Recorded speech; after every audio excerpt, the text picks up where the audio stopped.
Welcome to ఆధ్య TV. నేను మీ journalist Kavya. ఇక మనకు అందరు కూడా ఎరకనే 10 సంవత్సరాల పాలనలో ఎవ్వరికి నిరసన తెలిపే అవకాశంతో పాటు వాళ్ళ సమస్యలు తెలుసుకునే అవకాశం ఇది నేను చెప్పుడు కాదు, ఆర్టీసీ ఉద్యమమే ఒకసారి గుర్తుకు చేసే పరిస్థితి. కానీ ఇవాళ పోలీసు వాళ్ళు ఉద్యమం చేస్తే వాళ్ళ కుటుంబాలనే పోలీసు వాళ్ళు అరాచకంగా అరెస్ట్ చేసే పరిస్థితి తెలంగాణలో నెలకొంది. అసలు దీనిపైన ఏమంటారు అనేది తెలుసుకుందాం. ఇక మాజీ మంత్రివర్యుడు శ్రీనివాస్ గౌడ్ గారు మనతో మాట్లాడదాం. సో గతంలో మనం చూసినాం ఎన్నో ఉద్యమంతో పుట్టుకొచ్చిన తెలంగాణ ఉద్యమం కూడా సాధించుకున్నాం. కానీ ఈరోజు పోలీసు వాళ్ళు చేసే ఉద్యమాన్ని పోలీసు వాళ్ళే అంచివేసే ప్రయత్నం, నిరసనలు ఎక్కడికక్కడ అంచివేసే ప్రయత్నం, 144 సెక్షన్ విధించే పరిస్థితి, సస్పెండ్ చేసే పరిస్థితి. ఏంది అసలుకి ఏం జరుగుతుంది రాష్ట్రం? అంటే ఒక విచిత్రంగా అనిపిస్తుంది. పోలీస్ డిపార్ట్మెంట్ల మీద అనుమానం పడితే ఇంకా రాష్ట్ర పరిపాలన అనేది కష్టమవుతుంది. వాళ్ళకి కావాల్సినవి ఏందో పిలిచి మాట్లాడి సవరిస్తే బాగుంటుంది. ఒక స్పెషల్ పోలీస్ మీరు కొట్లాడుతున్నాక మీరు రావద్దు, హోంగార్డులు మీరు సమస్యలు అడుగుతున్నాక వీళ్ళని పక్క కూర్చొని పెట్టుకోవద్దు అంటే కాదట్లా. అది రేపు ఇంకో డిపార్ట్మెంట్ కూడా సమస్యలు వస్తాయి. లాస్ట్ సివిల్ పోలీసు కూడా వస్తాయి. అందరిని దొరికి ఎవరు నడుపుకోవాలి పరిపాలన? లాండర్ కంట్రోల్ చేసేదే కాదు కదా. వాళ్ళు తప్పుగా ఆలోచన చేస్తూ ఉన్నారు. అసలు వాళ్ళ సమస్య ఏంది అడిగి సమస్య తీర్చగలిగినవన్నీ సమస్య తీరిస్తే సమస్యనే ఉండదు. హోంగార్డులు కావచ్చు, ఏదైనా కూడా కావచ్చు. గతంలో మేము చేసినప్పుడు అన్ని నిర్బంధాలు ఉన్నాయి, స్వేచ్ఛ లేదన్నారు, స్వేచ్ఛ కలిగిస్తామన్నారు. మరి వీళ్ళు కూడా మరి ఏం చేస్తారో ఆలోచన చేసుకోవాలి. ప్రజలకు నిర్బంధాలు ఉంటే ఉద్యమాలు వస్తాయి, నిర్బంధం ఎక్కువ ఉంటే గొడవలు స్టార్ట్ అవుతాయి, రాష్ట్రంలో ప్రశాంతత ఉండదు. కనుక ఇప్పటికైనా వాళ్ళు ఆలోచన చేసి వాళ్ళతో చర్చలు జరిపి వాళ్ళ సమస్యలు తీరిస్తే ఏ సమస్య ఉండదు.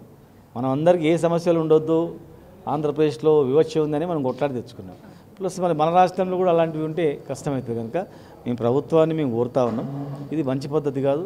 మీరు వాళ్ళని పిలిపించుకోండి, ఆ ప్రాబ్లమ్స్ ఏదో షార్ట్అవుట్ చేయండి. మీరు వెళ్ళకపోతే డీజీపీ గారు ఉన్నారు, డీజీపీ గారికి బాధ్యతలు అప్పచెప్పండి. ఒక సీనియర్ మోస్ట్ ఐపీఎస్ ఆఫీసర్ బాధ్యతలు అప్పచెప్పి తీర్చాలి తప్ప మీరు రానివద్దంటే వాళ్ళు ఇంకా ఎక్కువ తిరుగుబాటు వస్తుంది తప్ప రాష్ట్రానికి మంచిది కాదు, ప్రభుత్వానికి కూడా మంచిది కాదు. టీజీపీఎస్సీ వాళ్ళని భార్యలు నిరసన తెలిపితే వాళ్ళ భర్తలను సస్పెండ్ చేసే పరిస్థితి. అదే అమ్మా విచిత్రంగా ఉంది.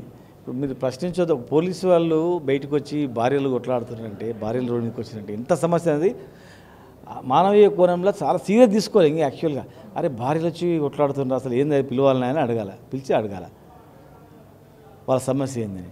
ఇప్పుడు వాళ్ళని భార్యలు వచ్చింది కదా అని భర్తలను చేస్తే ఇక మరి వాళ్ళు ఇంకా ఎక్కువ తిరుగుబాటు కదా. భార్యలు వచ్చిందంటే భార్యలకు ఏం సమస్య ఉంది?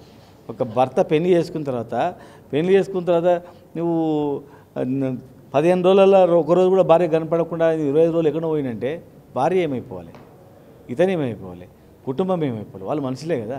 కనుక ఇది కాదు, మంచి పద్ధతి కాదు. అది డిపార్ట్మెంట్ అట్లా చేయడం మంచి పద్ధతి కాదు. వాళ్ళని పిలుచుకోవాలి, కుటుంబాలు పిలుచుకొని చర్చించాలి, వాళ్ళ సమస్యలు తీర్చాలి.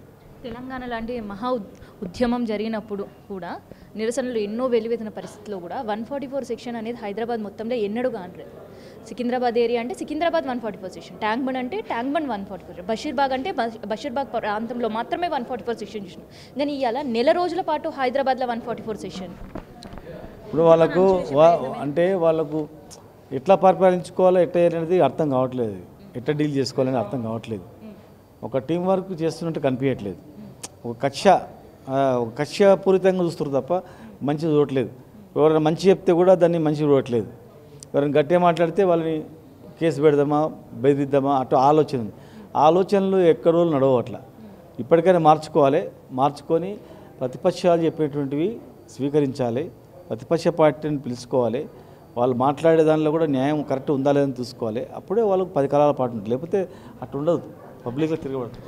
సో ఇది 144 సెషన్తో పాటు టీజీఎస్పీకి సంబంధించిన బెటాలియన్ చేస్తున్న నిరసనలపై ఇప్పటికైనా గవర్నమెంట్ స్పందించాలని చెప్తున్నారు శ్రీనివాస్ గౌడ్.